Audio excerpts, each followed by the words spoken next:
नमस्कार. महाराष्ट्रातील विविध क्षेत्रातील बातम्या झटपट आपल्या मोबाईलवर पाहण्यासाठी लगेचच सबस्क्राईब करा राष्ट्रशक्ती लाईव्ह न्यूज आणि सोबत बेल आयकॉन प्रेस करायला विसरू नका. वृत्त आणि अवीट करणारी ही रोलिंग माईक हां सर माईक वरती घ्या. रोलिंग पहिल्यांदाच तुम्ही एकत्र वारी केली, काय भावना आहेत? मनात खूप आनंद आहे. खरं तर जेव्हा अर्थमंत्री होतो तेव्हा भगवान विठ्ठलाच्या चरणी तुळशी वृंदावन, संकीर्तन सभागृह त्या विभागाला निधी देण्याचं सौभाग्य मला प्राप्त झालं. खरं तर इंद्रायणी नदीच्या संदर्भातही कार्यक्रम आम्ही हाती घेतला होता. मागे पडला, पुढे जाईल नक्की. भगवान विठ्ठलाच्या मनात जे जे होतं असतं ते होत असतं. आणि आज आता भगवान विठ्ठलाच्या दर्शनाला आम्ही निघालो आहे पती पत्नी, आणि भगवान विठ्ठलाच्या चरणी एक ऊर्जा, आशीर्वाद, सेवा करण्यासाठी मागायचं आहे. आता इथून पालखीसोबत थोडं पुढे जात मग पंढरपूरच्या दर्शनाला जातो. काय आता आज भावना आहेत मला?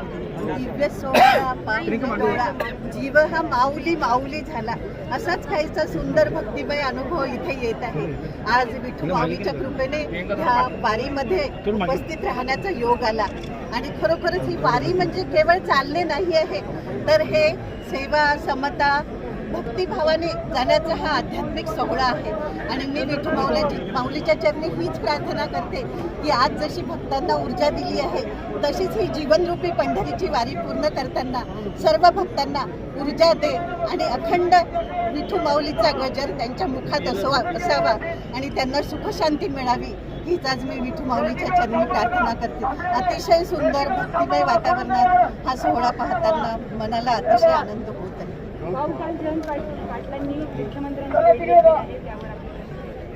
असं आहे की या भेटीमध्ये काय ठरलं हे मला माहीत नाही. भेट घेणं हा आमच्या राजकीय पुरोगामी विचाराचा, परंपरेचा भाग आहे. मीही जयंत पाटील अर्थमंत्री किंवा जलसंपदा मंत्री होते तेव्हा मी विरोधात होतो, भेटी घ्यायचो. पण याचा अर्थ काही माझ्यावर कोणी शंका घेतली नव्हती की मी दुसऱ्या पक्षाला जॉईन करेन. आता जयंत पाटीलांनी भेट घेतल्यावर त्यांच्या संदर्भात काय चर्चा झाली याची माहिती तेच देऊ शकतो. माऊलींकडे काय मागितलं? नाही, माऊलींकडे शक्ती मागितली, पूजा मागितली. मी पद कधीच मागत नाही. पद मागणाऱ्यापैकी असतो तर इतके वर्ष सत्तेच्या विरोधात मी संघर्ष केला, तर तो संघर्ष कदापि केला नाही. संघर्ष जनतेसाठी करतो, जनतेचे प्रश्न सुटावे. कारण आपल्याला माहित आहे की पुंडलिकाने वीट फेकल्यावर विठ्ठल उभा 28 युगे विठीवरी आपण का म्हणतो, तर शेवटी तो भक्तीचा मुख्यगा आहे. राज्य येतं जातं, सत्ता येते आणि जाते.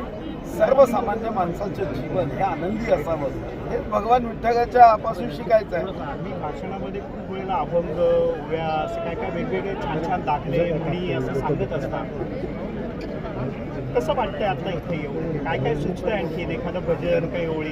तर शेवटी मला एका गोष्टीची जाणीव आहे. आता येताना 95 पर्यंत 8 डिग्री घेतलं पुस्तकं वाचली. 95 मी आमदार झालो, चेहरे वाचतो. मी येताना चेहऱ्यावर भाव बघत होतो. कपडे बघितले तर लक्षात येत होतं की यांची आर्थिक स्थिती चांगली नाही आहे. पण चेहरा बघितला तर असं वाटायचं की अंबानी अदानीची श्रीमंती सुद्धा इथं जग मारते. इतका चेहऱ्यावर सुख आणि आनंद बघत होतो. मग माझ्या लक्षात आलं की सर्वात मोठं धन हे विठुरायाचं नामस्मरण आहे. ही वारी आहे जी 1000 मागे हीच वारी जन्मात शक्ती ऊर्जा देणारी आहे. आणि म्हणून हे चेहरे जे आहे ना, हे लक्षावधी कोटी कमवणाऱ्या माणसाच्या चेहऱ्यापेक्षा हे जेव्हा आनंदी चेहरे पाहतो तेव्हा सर्वात मोठं धन. आणि भगवान विठ्ठल तर आमच्या विदर्भाचे जावई, कारण माता रुक्मिणी आमची विदर्भाची.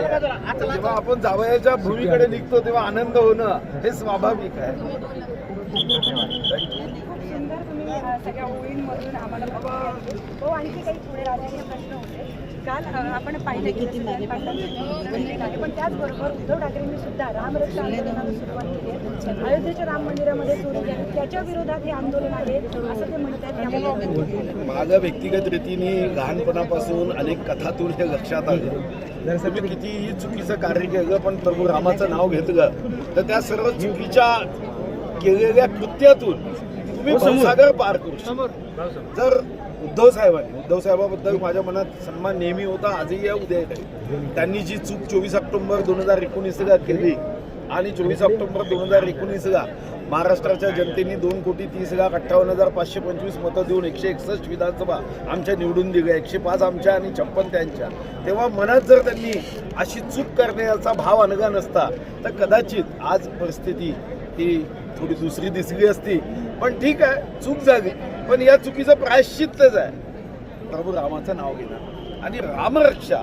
जर रामरक्षाच ही तुमच्या सर्व अशा वातावरणामध्ये रक्षा करण्याचं या रामरक्षेच्या मंत्रपठणामध्ये शक्ती आहे, तर मला विश्वास आहे की रामरक्षा उद्धवजी म्हणतायत तर निश्चितपणे भविष्यामध्ये जे काही चुका झाल्या त्या चुका संपतील आणि भगवान राम त्यांना योग्य दिशेला जाण्याची शक्ती देईल. सत्ता हे सर्वोपरी नाही, तुमचे आमदार खासदार किती निवडून आले हे सर्वोपरी नाही, सर्वोपरी आहे तुमचा विचार.